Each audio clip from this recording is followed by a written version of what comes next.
Bonjour, aujourd'hui je vais vous parler de la puberté chez les jeunes ayant une déficience intellectuelle. Pour commencer, la puberté, c'est le passage de l'enfance à l'adolescence, donc des modifications physiologiques et psychologiques dans leur corps. La puberté touche tous les jeunes, sauf quelques exceptions près que je vais vous parler dans quelques instants. La puberté touche les jeunes de 8 à 13 ans, ainsi que les garçons de 10 à 14 ans, mais ça peut varier selon deux facteurs. Le premier facteur, c'est la génétique, et le deuxième facteur, c'est la déficience intellectuelle. Pour la génétique, je donne un exemple. Une mère qui a eu ses règles à 15 ans a plus de chances que sa fille ait ses règles autour du même âge. Mais encore là, ce n'est pas une certitude. Et pour les garçons, c'est la même chose. Bon, ils n'ont pas de règles, mais ils ont aussi de la puberté. Et la deuxième variable, c'est la déficience intellectuelle. Dans ce cas-ci, j'ai deux exemples. Premièrement, le syndrome de Turner, qui est la délétion partielle ou totale d'un des deux chromosomes X. En fait, les filles qui ont ce syndrome-là ont pas beaucoup de chances d'avoir une puberté, mais souvent, ils ont un traitement hormonal pour stimuler la croissance et essayer d'initier la puberté, même si ça ne fonctionne pas tout le temps. Et dans ce cas-ci, je parle de croissance parce que les filles qui présentent ce syndrome sont généralement de petite taille et un extrait de peau au niveau de la nuque et présentent des troubles de l'apprentissage, ainsi que, comme dit un peu plus tôt, une absence de puberté. Mon deuxième exemple pour la déficience intellectuelle, c'est la trisomie. Chaque jeune ayant une trisomie ont une puberté, sauf que parfois elle peut être précoce ou plus retardée. Mais il y a plusieurs autres exemples de déficience intellectuelle qui font que la puberté est en avance retardée ou inexistante, sauf que je ne les connais pas tous. Ensuite, il y a plusieurs facteurs de protection et de risque. Personnellement, j'en ai choisi deux de chaque. Donc, pour le facteur de protection, je commencerai avec le soutien des parents et de la famille. Ça serait très important pour le jeune d'être soutenu parce que c'est un grand, on va dire, épreuve pour lui. C'est quelque chose de nouveau qui peut entraîner beaucoup d'incertitudes, de stress, d'incompréhension. Donc, c'est vraiment important que sa famille soit là pour l'épauler. Et mon deuxième facteur de protection, ça serait l'enseignement des professionnels. Dès le primaire, les professeurs commencent à enseigner la sexualité. Au primaire, souvent, c'est par un professeur, celui qui est avec eux toujours. Au secondaire, c'est en CCQ, avec les relations avec les autres, comment avoir des bonnes relations saines et tout. Et aussi, en sciences, on apprend tout sur notre corps, sur la puberté. Donc, ça les aiderait à comprendre ce qui se passe dans leur corps. Après ça, pour mes risques, ça serait avoir des comportements inadéquats. Par exemple, un jeune ayant une déficience intellectuelle ne comprend pas exactement ce qui se passe dans son corps et ce qu'il a le droit de faire et de ne pas faire.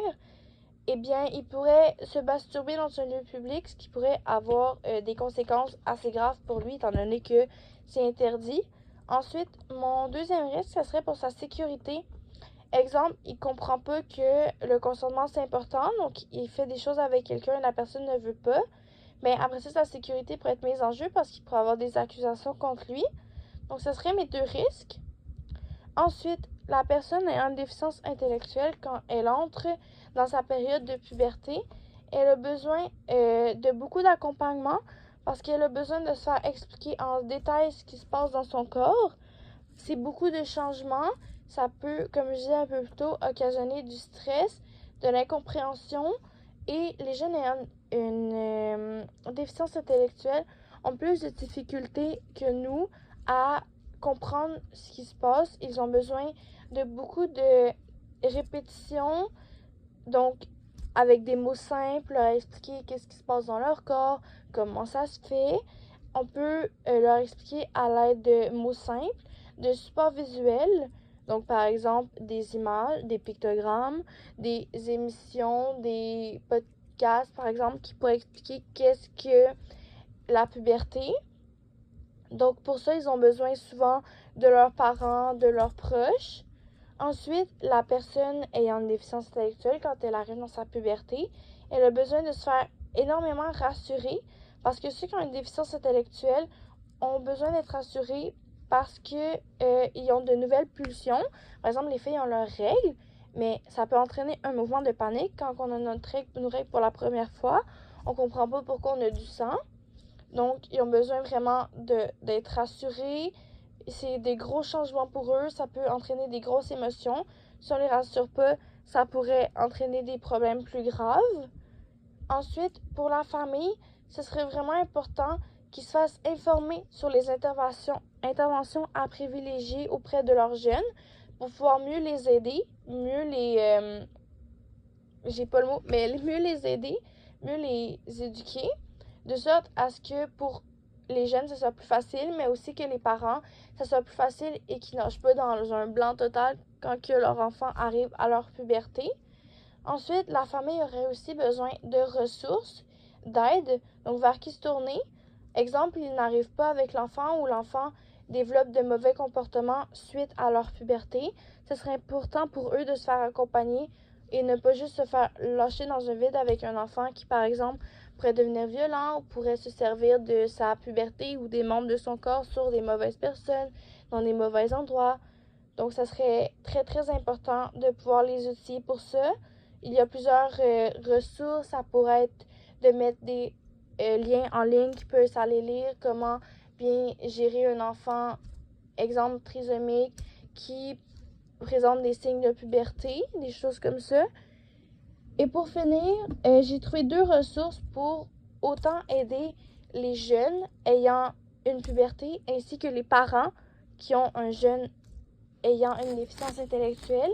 J'ai trouvé Tel Jeune qui fait autant pour le parent que pour l'enfant, ainsi que Jeunesse J'écoute. Dans les 2 cas, on peut appeler n'importe quand. Ils sont là pour aider, pour épauler, ils peuvent envoyer des intervenants si besoin, ainsi de suite. Donc, ça serait vraiment important de pouvoir les consulter n'importe quand si le besoin y est. Donc, ça fait pas mal le tour sur la puberté des jeunes ayant une déficience intellectuelle. Donc, je vous remercie de m'avoir écouté.